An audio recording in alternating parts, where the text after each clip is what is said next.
Saya kan tinggal di masjid, jadi Ustaz sering saya dapati jam orang sholat di tempat saya tertinggal. Kadang di kamar saya ada 2 jam orang tertinggal. Misalnya saya mau pakai, gimana hukumnya Pak Ustaz? Ini namanya luqatah. Luqatah, barang temuan, itu menjadi milik engkau wahai adinda kalau sudah setahun tak ada pemiliknya. Setahun tak ada pemiliknya, catat tanggalnya. Setahun tak ada pemiliknya, maka punya engkau. Berdoalah, pokoknya selama setahun itu berdoa supaya tak datang pemilik. Kalau dalam setahun itu ada pemiliknya, apa boleh buat, belum rezeki. Mudah-mudahan ada yang kehilangan lagi. Kenapa sebagian orang tak mau baca Sayyidina dalam salawat Nabi? Apa alasannya? Alasannya karena katanya menambah-nambah. Allahumma salli ala Sayyidina. Yang tambah-tambah. Nabi tak pernah menyebut. Nabi sendiri menyebut. Ana Sayyidu waladi Adam. Hadis sahih. Ana Sayyidu waladi Adam. Aku pemimpin anak cucu Adam. Maka saya pun menyebut. Allahumma salli ala Sayyidina Muhammad. Allahumma salli wa sallim alaih. Tapi saya tak ekstrim. Yang mau pakai Sayyidina silakan. Yang tak mau pakai Sayyidina tak apa-apa. Tapi saya pakai Sayyidina, jangan salahkan. Dalam solat tak membaca bismillah, dalam baca al-fatihah, apa solatnya sah? Tentang baca basmalah dalam fatihah hukumnya 3. Mazhab Syafi'i pakai bismillah jahar. Bismillahirrahmanirrahim. Syafi'i. Kalau Hanafi sama Hambali, Alhamdulillahi Rabbil Alamin Ar-Rahmanir-Rahim. Itu Hanafi sama Hambali. Kalau Maliki tak pakai bismillah sama sekali. Allahu Akbar. Alhamdulillahi Rabbil Alamin. Itu Maliki. Tak ada yang salah. Yang jadi salah di mana? Ketika masjid itu bermazhab Syafi'i, ente masuk petantang petenteng pakai bismillah. Di situ letak kesalahannya. Makanya ketika Syekh Abdurrahman Sudes, Imam Masjidil Haram ke Istiqlal, dia pakai bismillah. Terkejut-kejut orang Jakarta. Pakai bismillah dia. Dia tahu, Dr. Abdurrahman Sudes dari Ummul Qura. Sebutkan, jelaskan ciri-ciri Khawarij. Apakah membid'ahkan amaliyah orang lain merasa diri paling benar merupakan ciri-ciri Khawarij? Yang memancing saya ngajak-ngajak mau mengkhawarijkan Salafi. Nanti setelah saya khawarijkan Salafi, direkam, diupload, habis itu habislah saya diserang Salafi. Baca aja lah buku saya itu baik-baik. Capek saya dah kelai-kelai. Apakah Hajar Aswad sudah ada sejak Nabi Ibrahim? Hajar Aswad itu adalah salah satu barang pernak-pernik surga yang ada di bumi. Hadisnya sahih bahwa batu Hajar Aswad itu dulu putih, lalu karena banyak dipegang orang berdosa maka berubah menjadi hitam. Itu bukan pendapat ulama, hadisnya sahih tentang Hajar Aswad. Dibawa Nabi Adam rindu dengan surga, maka diturunkan Allah. Jadi bukan Adam. Ada pula saya dengar orang ceramah, waktu Nabi Adam mau turun ke surga, dia ada mau bawa, diambilnya batu, dikepitnya di ketiaknya. Bukan begitu. Adam sudah turun, lalu rindu ke surga, dibawa Jibril. Kata Jibril, ini oleh-oleh dari surga. Itulah Hajar Aswad. Aslinya putih, tapi karena dipegang oleh orang-orang berdosa, menempel dosanya itu di batu itu menjadi hitam. Bukan yang bulat itu Hajar Aswad. Ada butir-butir kecil-kecil hitam-hitam dia. Tengok dari dekat. Itulah Hajar Aswad, ditempelkan ke dalam batu. Baru dibalut dengan cangkang yang terbuat dari besi. Nah, itu yang dicium, batu kecil-kecil dalam. Yang besar itu batu biasa, ditempelkan ke dalam batu biasa. Hajar Aswad namanya. Kalau istri tadi putih kemerahan, panggil dia Humaira. Kalau hitam ya Hajar Aswad. Jangan marah deh. Umur saya 24 tahun, sekarang saya sudah kerja di perusahaan A. Saya baru diterima di perusahaan B yang merupakan pekerjaan impian saya. Tapi jika saya mengambil pekerjaan di perusahaan B, saya tak boleh menikah selama setahun. Sedangkan calon saya tak mau menunggu karena orang tuanya sudah tak bisa menunggu. Menurut Ustadz gimana itu? Karena di satu sisi saya ingin bekerja di perusahaan B karena gajinya lebih besar dan itu pekerjaan impian saya. Tapi penempatannya di luar kota. Jika jadi menikah kami bakal LDR. Tolong Pak Ustaz, ini tak ada masalah fikih. Ini masalah perasaan. Saya hanya bisa menjawab masalah-masalah fikih. Adapun masalah perasaan,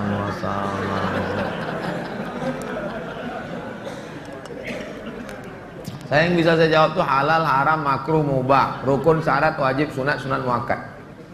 Adapun masalah ini baiknya kalian duduklah musyawarah. Adinda, kita menikah ini kan saling pengertian. Aku kuliah pontang-panting mau kerja ini kerja yang paling. Tolonglah kau pahami keadaanku sekarang. Kalau dari awal aja dia tak bisa ngerti kita, gimana setelahnya? Ini belum lagi menikah, main paksa-paksa, tak bisa. Ini dua makhluk yang berbeda. Walaupun sama-sama mau makan telur ayam, yang satu mata sapi, yang satu dadar, bisa berkelahi. Ini harus mengalah. Hari ini aku mata sapi, besok kau dadar. Ya, lama-lama yang mata sapi suka dadar, yang dadar suka mata sapi. Harus begitu. Nah, kan keperasaan juga ujungnya. Berapa menit setelah berbuka baru azan Pak Ustaz? Waktu azan itulah berbuka. Tengok definisi puasa. Imsakun nafsi, menahan diri anil mahzurati, dari semua yang membatalkan puasa, min tulu'il fajri, dari terbit fajar. Terbit fajar itu azan subuh, ila ghurubis syamsi, tenggelam matahari, syafaq ahmar, azan maghrib. Hanya saja bagi muazin minum dia dulu. Muazin itu dianjurkan minum dia.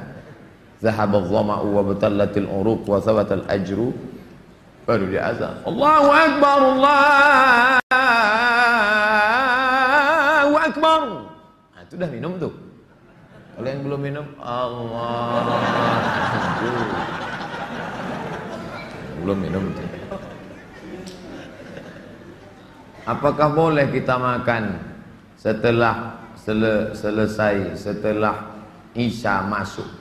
Yang penting batalkan dulu puasanya dengan minum kah, makan buah kah. Jangan makan es, karena usus itu kering. Knalpot yang kering panas disiramkan air es, mengelupas cat-catnya. Begitulah usus kita itu rusak.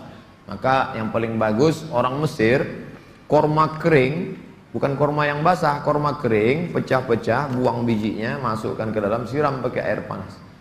Agak-agak 2 jam menjelang berbuka. Nanti menyatu dia, diminum. Itu yang paling bagus. Minum kesukaan Nabi, air korma. Minum air korma. Bagus, manis dia, maka usus kita awet. Apakah batal puasa mencicipi gulai untuk merasakan garamnya? Mazhab Hambali mengatakan tak batal, karena dia tak masuk ke rongga, tak masuk ke dalam, hanya di ujung lidah. Di ujung lidah ini ada perasa. Jadi teteskan, maka tak batal, karena tak masuk. Habis dirasanya gini, habis itu diludahkannya boleh. Tak masuk ke sini, tak masuk. Mazhab Hambali, tapi saya tak mengamalkan. Saya tidak mengamalkan. Ini saya jawab, mana tahu nanti ada ustadz. Saya bilang tak boleh. Tiba-tiba ada ustadz mengatakan, oh tak tahu Ustadz Somad. Saya tahu, tapi saya tak amalkan. Kenapa? Membuka pintu celah. Saya tak menyalahkan Imam Hambali. Orang sekarang imannya tak macam Hambali. Asik mencicip aja dari pagi. Cicip.